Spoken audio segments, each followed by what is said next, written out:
kondi. Yo ngono diarai to, dagelan kondang jenenge Pak Yon. Amit Mas Akbar. Kowe aja mirang-mirang. Wis kadung nek kowe nyandak. Iki live streaming. Ha ora urus. Panggonanku kuwi ya padha nonton kabeh. Ya iya kuwi ketua jamaah tahlil kok. jamaah tahlil anake bajingan Dik. Sabar kok aja tukaran to, iki sasi bodol aja tukaran. Yo Angkene ngoten teng mobil mboten akur kula. Padahal budal bareng seragame padha. Padha. Jareke padha kok iso tukaran lho. Lah iya. lah iki asline kan ora seragam lho Mas. Aku jane wegah kowe rono. Betul. Wis tenan ya. Heh, Aku rene ya. iya lho. Lah kowe melok sapa? Aku yo melok Mas Akbar lho. Lah kecut. Aku melok iki api-api. Iki kowe melok iki apik-apik. Nggih. Lah iki sing ngejak ya aku. Nah, sing bayar iki Mas Akbar. Walah, ora wedu. Wedi. Ora wedi. Kok wedu? Aku Nek melok sampean yane rung tau nampani bayaran. Los aku.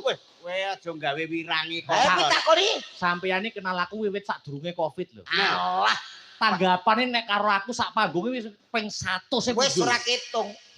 Nek Lah, aku kok apa tau nampa bayar kagak. Lah ngono kok jek budal. Lah budal aku lillahi taala ngesakno sampean aku. Woyo. Gayamu gayane nek lillahi taala. Asta bratamu gawe gara-gara sapa? Lho. Ya gara-gara kekompakan tabuhan. Lah iya. Lah iki piye to? Ngomong kok ora anu to. Lho, lah iya aku takon ngono lho Mas. Lho tak kira aku gara-gara munggahe Kowe iki gara-gara kok aku. sombong rumasane rene lillahi taala gayamu lho. Aku ora tau Mas nampa bayaran. Ikhlas ini. Alah, ditransfer terus kok. Maksud padha ae. Padha ae. Lah mbok iki ya ditransfer kabeh kowe iki. Sampean jare nek Pak Yon melok aku rombonganku. Nggih, kula tak Sampean jare melok rombongane kono to. Nggih. Nek pancen melok rombongane sinden, engko bar wayangan tanggungane sinden kuwi tanggunganmu kabeh. Lah, Aku ora arep bayari sinden, bayar Mati. ono. nek aku ngono mbek Mas Akbar. Iki pergundul iki 2,5 juta kabeh iki. Niki. Lah nggonku andene kok 250-an. Hehehe. Jenagara ki Ya ampun. Wis aja mbok terusne. kuwi madul. 2 juta Angger setengah. nembang kene metu buleke lho. Sing sayuk bul. Wis sinden sepo. Sepira nggonanmu lah kene iki sinden gelungane tok rega 6 yuta lho. Gelungan tok.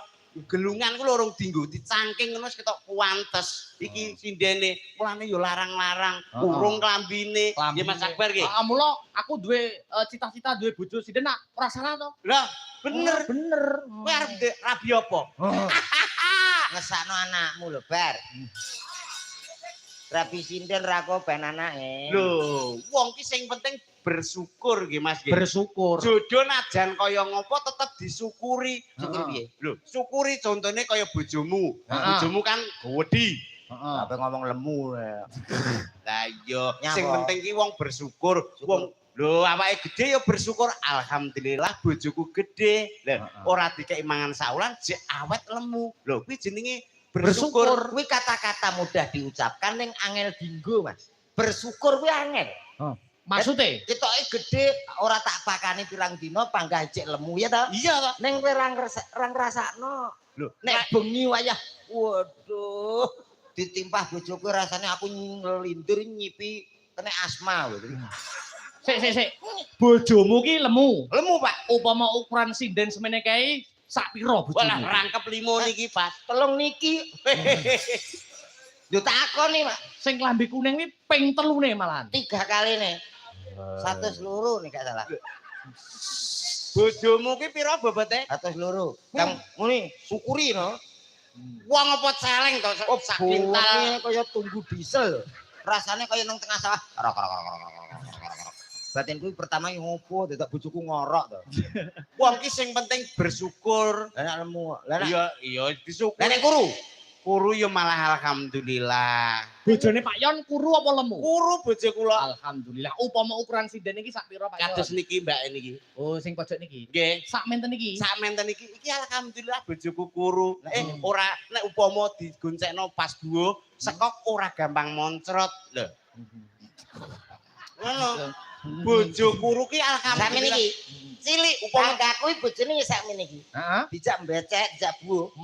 Angger mulih lali ra nggo bojo. Tapi antar murung sewu. Tapi yo kecilikan lho. rene lho. Sak pira? Kau ndek bojo kuru disyukuri. Suwi justru wong sing jauh dari sedekah ta omong. Ya ampun.